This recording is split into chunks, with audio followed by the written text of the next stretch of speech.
In 1961, the last winter before the Berlin Wall went up, the U.S. Army's 3rd Armored Division, 2nd Brigade, 1st Battalion of the 33rd Armored Regiment, Charlie Company, was stationed at Friedberg Barracks, about 40 kilometers south of the Fulda Gap along the border between West and East Germany. We were the eyes and teeth on the very front line of the Cold War. Every night, the sound of M48 Patton tank engines was the background noise of our breathing. It was November 1961, 2:17 a.m., when something appeared in my night vision scope that should not have existed. I still remember the exact temperature that night, 11 degrees below zero. Not because I have an extraordinary memory, but because that was the first time my body truly understood fear. It wasn't the cold outside. It was something that seeped outward from deep inside my bones. I was a tank commander, designation C-23, call sign Raven. Our patrol sector was an open stretch known as Devil's Pasture. On the East German side was dense pine forest. On the west, a no-man's land littered with mines and anti-tank obstacles. Every night we followed the same route, lights off, navigating by night vision and radar. As our company commander used to say, we were playing a game of cat and mouse in the dark with the Soviets on the other side, a game that would never end. But what I'm about to tell you isn't about the Cold War. Not about the Iron Curtain. Not about those long nights I spent inside the turret of an M48. What I'm about to tell you happened 30 years later. A different kind of darkness. A different kind of patrol. Something else entirely. Something buried deep in time. In the summer of 1996, I left the military. 20 years of service ended, and I went from being an armored officer to a civilian with nothing. The transition was harder than I expected. I got divorced. My kids moved to Florida with their mother. I lived alone in a cheap apartment in Paterson, New Jersey, the window facing a dead-end alley. The only decoration on the wall was an old folded battle flag. I tried a lot of jobs, car sales, security, warehouse work, but none lasted more than 3 months. Not because I couldn't do them. Civilian life just didn't fit. It felt like marching in boots that didn't fit. Every step was a grind. Then an old buddy told me the Metropolitan Museum of Art was hiring night security. He said, "Ed, this is perfect for you. Quiet, dark. You don't have to deal with people. You can pretend you're still on night watch, just swap your weapon for a flashlight, your battlefield for galleries." At the time, I thought it was a joke. A guy who spent 20 years in the army, reduced to guarding artwork. But irony has a way of landing. I went. I interviewed. I got the job. In September 1996, I became a member of the Met's night security team. Now, I know what some of you are thinking. Museum night guard? Sounds like the opening of a cheap horror movie. Old guy, flashlight, empty halls, something jumps out. Predictable. Overdone. But here's the thing. Real fear doesn't work like that. It doesn't jump out at you. It doesn't scream in your face. Real fear is slow. It builds. It's the kind of thing you notice every day but can't quite put into words. It's like a leaking faucet, drip, drip, drip, until one day you realize the entire wall is rotting, and you don't even know when it started. We draw a clear line between reality and imagination, and we stand on the safe side, telling ourselves everything here can be explained by logic and physics. But when you're alone in a room filled with weapons used to kill people 1,000 years ago, when the temperature drops 10 degrees for no reason, when you see a handprint on the inside of a sealed glass case, that line starts to dissolve like mist. And that's my story. September 15th, 1996. The first night I put on that dark blue uniform. The badge on my chest read Met. On my belt, a flashlight, a ring of keys, a radio. My shift ran from 9 p.m. to 5 a.m. I was assigned to patrol the European Medieval Gallery and the Arms and Armor Hall, 2 connected spaces on the north side of the second floor, about 4,000 square feet total.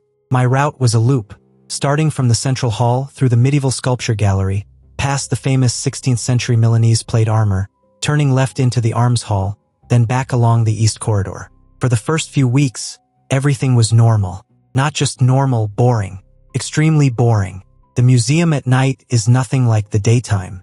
No visitors, no guides, no tourists with cameras. Just you and the sound of your own footsteps. Every corner, every door, every artifact waits in the dark in exactly the same position. 7 hours a night. Same route, same locks, same reports. The repetition wears down your alertness. You drift. You think about your own life. You start dismissing small irregularities as fatigue. The training manual says, always stay alert. But no one can do that forever. If you did, your brain would burn out. So you learn to ignore things. Small noises, temperature shifts, movement in the corner of your eye when you're alone. It's a survival mechanism. It's also a trap. The first thing that felt wrong happened on a Wednesday night in early October. It had rained heavily in New York that day. We were told to check for leaks. Around 11:40 p.m. I finished my first full sweep and stopped by a stone pillar in the north end of the medieval gallery to write my first sitrep. I leaned against the column, flashlight tucked under my arm, and scribbled down the time, location, and all clear. Just as I finished writing, I heard something. It wasn't normal building settling.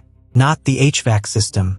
It was a low-frequency vibration, so low you could barely hear it, but you could feel it, like a large animal purring in the distance, or like a crowd of people chanting under their breath. My sternum vibrated. My teeth ached at the roots. I looked up immediately, sweeping the flashlight across the hall. Plate armor, spears, crossbows, everything in place. I tilted the beam up to the ceiling. The Gothic ribs seemed deeper than usual in the shifting light. The sound lasted about 15 seconds, then stopped abruptly, like someone flipped a switch. I stood there for a few minutes. Nothing. No repetition. So I did what any rational, trained security guard would do. I logged it as an HVAC issue and continued my patrol. That was a mistake, but not my fault. At the time, I had no way of knowing what it was. The second incident happened 3 days later. This time, I couldn't explain it away. It was just after 1 a.m. I was doing a routine hourly check in the Arms and Armor Hall. It's one of the most striking galleries in the museum, 25-foot ceilings, walls lined with weapons from 3000 BCE to the 19th century. Japanese katanas, Indian talwar swords, Turkish yataghans, European longswords, firearms, armor. In the center were large glass display cases holding the most valuable and fragile pieces. That night, one particular case caught my attention. It stood in the southeast corner, about 6 feet long, 3 feet wide, 4 feet tall. Inside was a set of 13th century Mongol cavalry equipment, recently shipped from Ulaanbaatar for an upcoming exhibition titled Blood of the Nomads. The set included a composite leather and iron armor, a pointed helmet adorned with a foxtail, a saber, and a 12-foot spear. The spearhead was steel, leaf-shaped, with deep fullers. Its surface was stained a dark reddish color, possibly oxidized blood, according to conservation experts. I stood there, shining my flashlight through the glass, focusing on the spear. That's when I noticed something wrong. There was a thin layer of condensation on the inside of the glass. Not unusual by itself, temperature and humidity shifts can cause that. But the pattern wasn't random. It had shape, clear, recognizable. 5 fingers, palm, a right hand, pressed against the glass from the inside. My first reaction wasn't fear. It was confusion. This was impossible. The display case was sealed. The key was on me, and only I and the day supervisor had authorization to open it. There were no living things inside, no mechanisms, nothing that could have produced a handprint. And yet there it was, 5 distinct fingers, a complete palm print, pressed into the condensation on the inside of the glass, as fresh as if it had been made a minute ago. I took a step back, then another. My right hand instinctively moved toward the radio on my belt, but my fingers hovered over the transmit button without pressing it. Why? Because I suddenly realized I was facing something I couldn't explain. And the moment I reported it over the radio, I'd have to file an official report. That report would go into my record, and my record would be stamped with something like, prone to hallucinations. I'd been on this job less than a month. Couldn't risk it. So I did what any rational, trained security guard would do. I told myself it was a physical phenomenon. Maybe some unusual condensation pattern caused by temperature differences, coincidentally resembling a handprint. The human brain is wired to recognize patterns, especially faces and hands. It's called pareidolia. This wasn't a real handprint, just a coincidence. I took a cleaning cloth from my pocket, opened the display case. Yes, with my key, remember that, and carefully wiped away the condensation.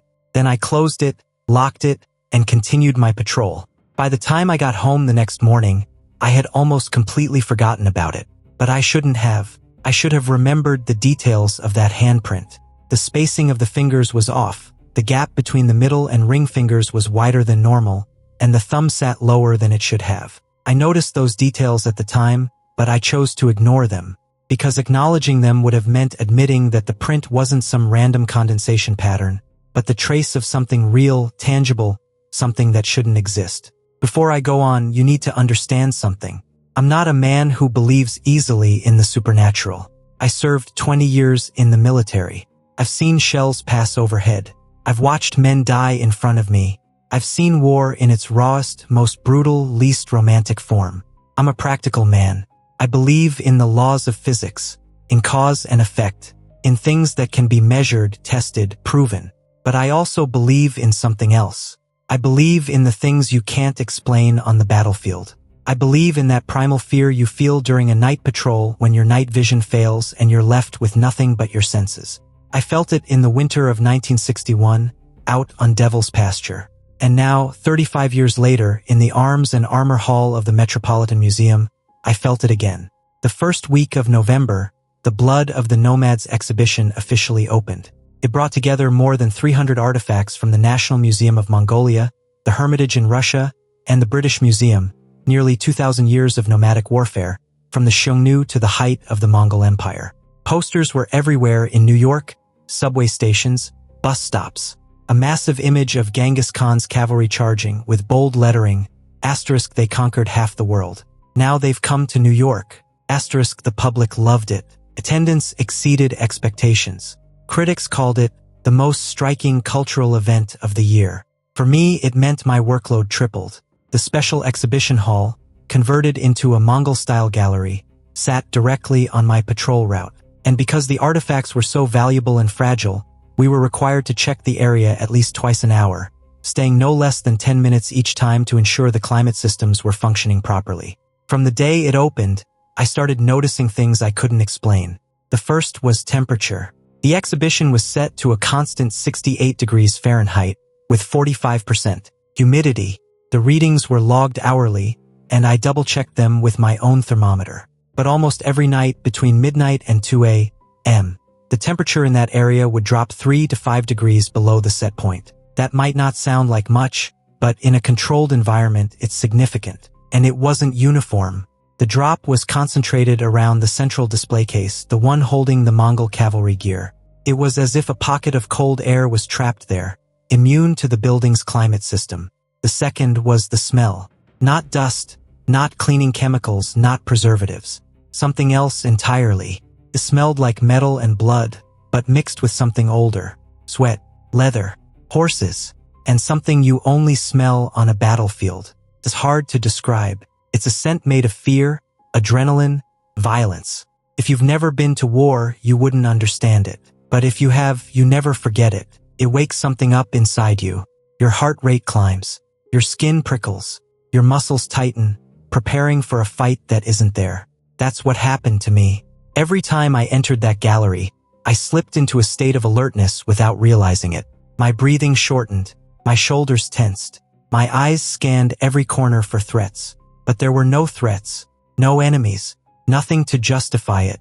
My body was preparing for a danger that didn't exist. It was contradictory, absurd, but real. The third phenomenon, I still can't explain it. It happened in the third week of November, on a cold Tuesday night. The first snow of the year was falling outside. At 1:15 a.m., I entered the exhibition as usual. My route took me in through the east entrance, past the northern cases, along the west wall, and finally to the central Mongol display. When I got there, I saw condensation on the inside of the glass again. And just like before, it had formed a handprint. But this time there were two, a right hand and a left hand, pressed flat against the inside of the glass, fingers slightly spread, as if pushing against it. The prints were about 5 feet off the ground, which meant if they belonged to something real, that whatever made them was standing inside the case, roughly 5'8" to 5'10", facing outward. Looking out, in that moment, my mind stopped trying to explain. I stood there, the beam of my flashlight fixed on those prints, and everything inside me went blank. Not fear, not shock, not confusion, something deeper, a fracture in understanding.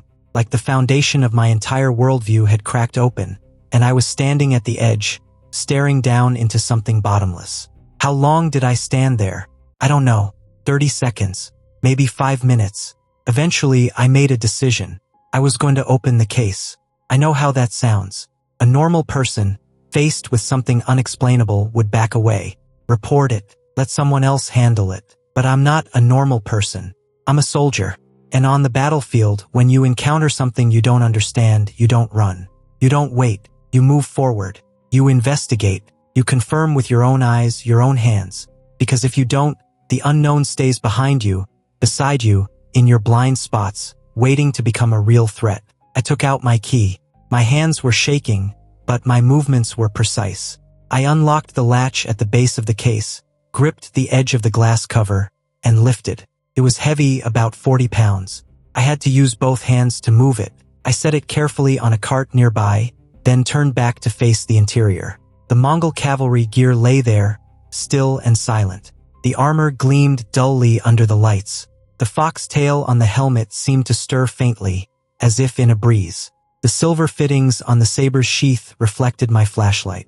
And the spear, the long, blood-grooved spear with the dark red-stained head, rested exactly as before. No one inside. No creature. Nothing unusual. I let out a breath I didn't realize I'd been holding. The tension drained out of me like a receding tide, leaving behind exhaustion and a strange, almost embarrassing sense of relief. I actually laughed, standing there in front of an empty case, thinking, *great, Ed, 20 years surviving war, and now you're spooked by condensation patterns. *, I took out my cloth, ready to wipe the handprints from the inside of the glass cover. But as I reached in, I noticed something else. The handprints on the inside of the glass didn't match my hands. My hands were larger than those prints. My fingers were longer, and the spacing, the unusually wide gap between the middle and ring fingers I'd noticed before, didn't match any part of my own hand. These weren't mine. They weren't anyone's normal hand. But that wasn't what truly scared me. What scared me was that when I tried to wipe them away, the cloth met resistance. Not the light resistance of condensation, but something more substantial. Something viscous, semi-transparent. When I dragged the cloth across it, it stretched slightly, like glue. I stopped, adjusted my flashlight to its brightest setting, leaned in closer. On the inside surface of the glass, within the outline of those handprints, there was a thin, almost invisible film. It looked organic, like some residue left behind by whatever had touched the glass. I scraped it lightly with my fingernail. It curled up, leaving a slick, faintly cold sensation on my fingertip. I brought my finger to my nose and smelled it. Blood and metal. The exact same scent I'd been noticing in the gallery, only this time 10 times stronger. Strong enough to make my eyes water. Strong enough to churn my stomach. Strong enough that my brain sent a clear, undeniable signal. Leave. Now, I didn't leave. I closed the case, locked it, and finished the rest of my patrol. I logged the data, temperature, humidity, time, but I didn't write about the handprints. I didn't write about the smell. I didn't write about the film. I told myself it was all in my head. A middle-aged man fresh out of the military, struggling to adjust to civilian life. What I needed was rest, not a paper trail that would cost me my job. The next day, I went to the library and started researching the history of that Mongol cavalry set. It was a dangerous path. I knew that. Once you start looking for explanations for the unexplainable, you step into a maze with no exit. Every answer leads to 10 more questions. Every layer you peel back reveals something deeper, darker. But I didn't care. I needed to know. According to the museum's records, the set had been excavated from an ancient burial site in Dornogovi province, Mongolia, dated to around 1230 AD. The occupant was believed to be a mid-ranking officer of the Mongol Empire, possibly involved in the Western campaigns, the massive invasions of Europe between 1235 and 1242. Among the grave goods, alongside the weapons and armor, archaeologists had found something unusual. A small bone box. Inside it was a dark brown powder of unknown composition. Chemical analysis revealed high concentrations of iron and sulfur, along with an unidentified organic compound. Local archaeologists speculated it might have been used in some kind of ritual, but due to the lack of detailed records on Mongol-era religious practices, the theory couldn't be confirmed. The box was sent to a lab in Ulaanbaatar for further study. The armor, spear, and other artifacts were shipped to New York for exhibition. Reading that, I felt a chill not from temperature but from instinct. The kind you develop on the battlefield. The kind you can't explain. Felt like an ambush waiting to happen. I kept digging. I found more detailed information about the spear.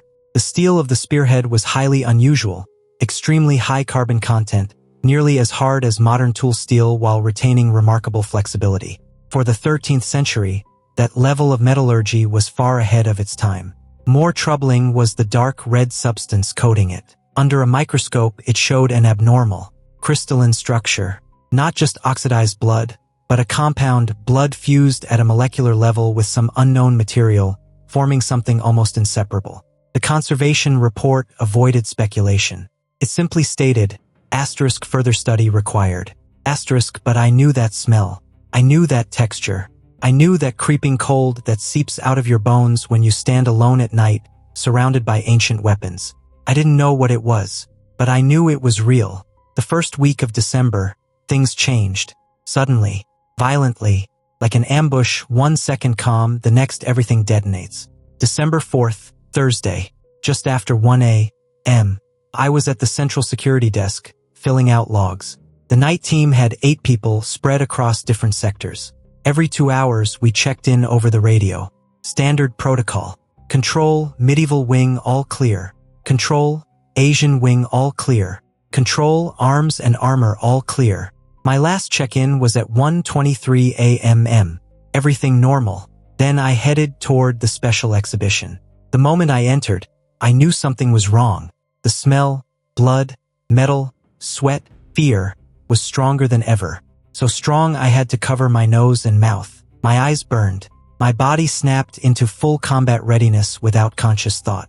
I raised my flashlight to full beam and scanned the gallery. Everything looked normal. Cases intact. Artifacts untouched. No intruders. No damage. But something was there. The smell told me that. Something that didn't belong in this world was in the room with me. I began my patrol from the north side, slow and methodical. With every step, the smell intensified. Halfway along the west wall, something new happened. The temperature dropped.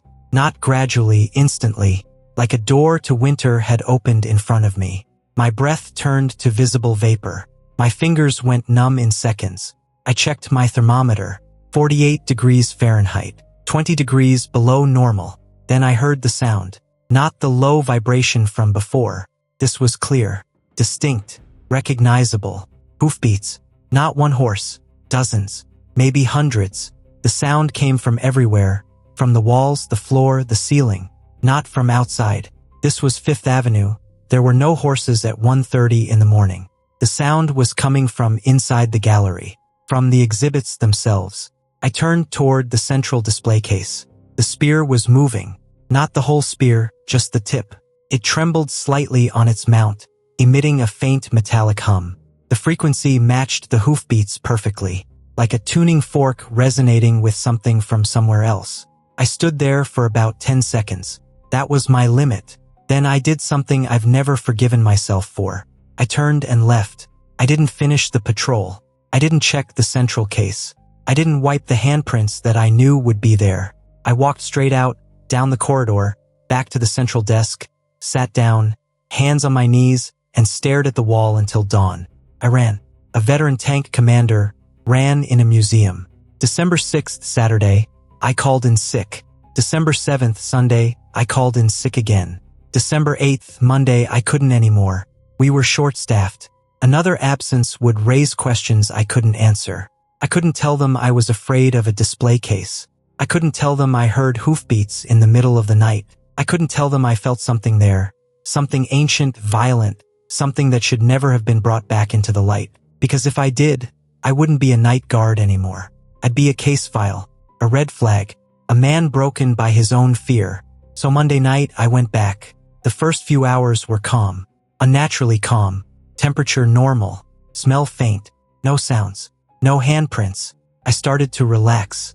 I told myself it was over. Whatever had been happening was temporary. The artifacts had stabilized. The gallery was normal again. That calm lasted until 2 a.m. I had just finished a routine sweep of the medieval gallery and was heading through the connecting corridor into the arms and armor hall. The corridor was about 40 feet long, lined with alcoves displaying small sculptures. The lighting was motion-activated, fluorescent panels overhead that switched on as I entered. I stepped into the corridor. The lights came on. I took about 10 steps. Then the lights went out. No, not out. Covered. The lights were still on, but the illumination wasn't reaching my eyes. Something was blocking it. Something large, dark, and opaque standing between me and the source. I heard breathing. Not mine. Someone else's. Low, slow, wet, almost guttural. It was right in front of me, less than 3 feet away. My flashlight, my radio, my keys, they were all on my belt, but my hands weren't on them. My hands were suspended in midair, fingers trembling slightly, as if frozen in place by something. Not entirely fear, though that was part of it, but because my brain was processing too much too fast, leaving no capacity to send commands to move. I stood there, in the dark, with something breathing. Then the smell came. Not blood and metal this time. Something different, damp, warm, organic, like a crowded, unventilated room, like a stable, like sweat-soaked leather. A voice spoke in my ear. Not English, not any language I knew. It was a sequence of guttural sounds, hisses, and hard consonants, low in pitch, irregular in rhythm. It sounded like language, but also like an animal's rumble. Spoke a short phrase, about 2 seconds long. Then it repeated it, again. On the 4th repetition, I caught a syllable that kept coming back. Something like Tana or Dana. I didn't know what it meant, but I knew that when it said it, I felt a sharp, violent pain in the center of my chest, just beneath the sternum. Not a heart attack. Something deeper, older, like something inside me had been stirred, summoned, resonating with a frequency that didn't belong in this world. My knees buckled. I dropped into a crouch on the corridor floor. My right hand finally found the flashlight. I hit the switch with everything I had. Light. The corridor was empty. The overhead lights were normal. The small sculptures sat quietly in their alcoves. No dark shape, no breathing presence, no source of the voice. But on the floor, right where I had been standing, less than 6 inches from the toe of my boot, there was a mark, a hoof print, not a horse's, though it looked close, oval, wider at the front, narrower at the back, about 4 inches long, 3 inches wide. Around it was a ring of black, greasy residue, like tar or resin. In the center, a distinct depression shaped like a split hoof. I crouched there for a long time, shining my flashlight on it. Then I pulled a tissue from my pocket and tried to collect a sample. The moment the tissue touched it, a sharp smell rose up. Burned hair, rotting leather, something ancient and decayed, something that had been left in darkness for centuries. I folded the tissue, put it in my pocket, and stood up. Then I kept going. I checked the arms and armor hall. Normal. I checked the special exhibition. No handprints. Temperature stable. Smell faint. The spear lay still. I finished my shift, logged everything except what mattered, went home. The next morning, I sealed the tissue in a plastic bag and took it to a friend at a university, a chemistry professor. I asked him to run a basic analysis. He agreed as long as I didn't tell him where it came from. 3 days later, he called. His voice wasn't scared. It was confused, deeply, fundamentally confused. "Ed," he said, "I don't know what you gave me." He told me the sample was mostly hydrocarbons, similar to natural asphalt or petroleum residue. But it also contained an aromatic compound he had never seen before. Complex, not part of any known natural or synthetic polymer family. And there were trace amounts of iron, sulfur, and he paused. A high concentration of hemoglobin derivatives. Blood, very old blood. Carbon dating puts the organic material at around 800 years old. Plus or minus 50. I thanked him and hung up. In January 1997, the Blood of the Nomads exhibition left New York and moved on to its next stop, the British Museum in London. The night it left, the security team had a small gathering. Coffee, donuts, congratulations all around for a successful run. No one mentioned the nights. No one mentioned the temperature drops, the handprints, the hoof print, the smell. We were professionals. We knew what to say and what not to say, because once you say certain things out loud, they change how you understand the world. Permanently, irreversibly. So we stayed silent. We told ourselves it was fatigue, stress, imagination. We locked those memories away and threw out the key. But I knew the truth, and I knew I wasn't the only one. On my last day before I resigned, I ran into Frank, the day supervisor, 60-something, nearly 40 years at the museum. When I told him I was leaving, he looked at me for a long moment, then said something I've never forgotten. "Ed, I know why you're leaving. You're not the first, and you won't be the last." I asked him, "Frank, what have you seen?" He shook his head, said nothing, turned and walked away down the corridor, leaving me alone in the empty medieval hall. Above me, the stone gargoyles and saints stared down from the shadows, as if they knew, as if they were saying, "Asterisk, you saw it too." Asterisk, it's 2026 now. Almost 30 years have passed. I'm 73. Arthritis has me limping. My eyesight's too bad to drive. I live alone in a cabin in northern New Hampshire, woods and lakes, nearest neighbor 5 miles away. Took me a long time to decide to tell this story. Not because I'm afraid of being laughed at. At my age, that doesn't matter much anymore. But because telling it means going back. Back to that corridor. Back to that smell. Back to that voice whispering in my ear. That word. A few days ago, I saw a news report. Blood of the Nomads is going on tour again this spring.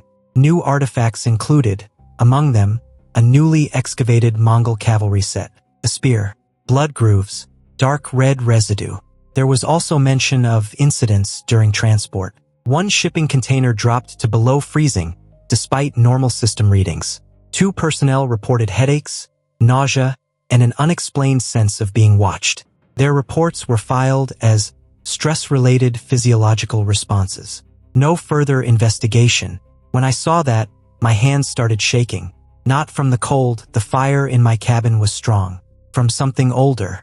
Something I thought I'd beaten 30 years ago. Rising again from deep inside my bones. I turned off the TV. Stood by the window. Looked out at the snow-covered forest. The moon was bright. The snow reflected it, casting the world in a cold, unreal blue. I thought about 1961, Devil's Pasture, about what I saw in the night scope, about the corridor 35 years later, the hoof print, the voice, the word, Tana. I don't know what it means. I don't know where it came from. I don't know whose hands those were. I don't know what left that hoof print. I don't know how the blood on that spear, that film, that smell, that drop in temperature, those 800-year-old molecules, all connect. But I know one thing. When those artifacts were dug up, something else came up with them. Something that had been buried for centuries. Something that should have stayed buried. Not supernatural, because it isn't beyond nature. It is nature, just not the side of it we're meant to see. We think we live in the real world. We think history is dead, finished, sealed behind glass for us to observe. We think there's an unbridgeable gulf between us and those who killed each other with spears and bows centuries ago. But maybe that gap isn't as wide as we believe. Maybe on certain nights, when the temperature drops, when the smell rises, when those ancient weapons begin to hum in ways only they can hear, that gap disappears. And for a brief moment, the boundary dissolves. And people like us, standing on that line, see things we were never meant to see. I don't know the answer. All I know is this. If you go to London this spring to see that exhibition, when you stand in front of that Mongol cavalry set, when you look at that blood-grooved spear, when you see your own reflection in the glass, ask yourself one question. If one night you were standing there alone, and the temperature suddenly dropped, and that smell returned, and you noticed 5-finger marks forming on the inside of the glass, what would you do? Would you open the case? Or would you do what I did, turn away and spend 30 years trying to forget? Thank you for listening. Stay alert, stay skeptical, but stay open too, because out there at the edge of this world, in that thin fog between what's real and what isn't, some things are true. Whether you choose to believe them or not, take care.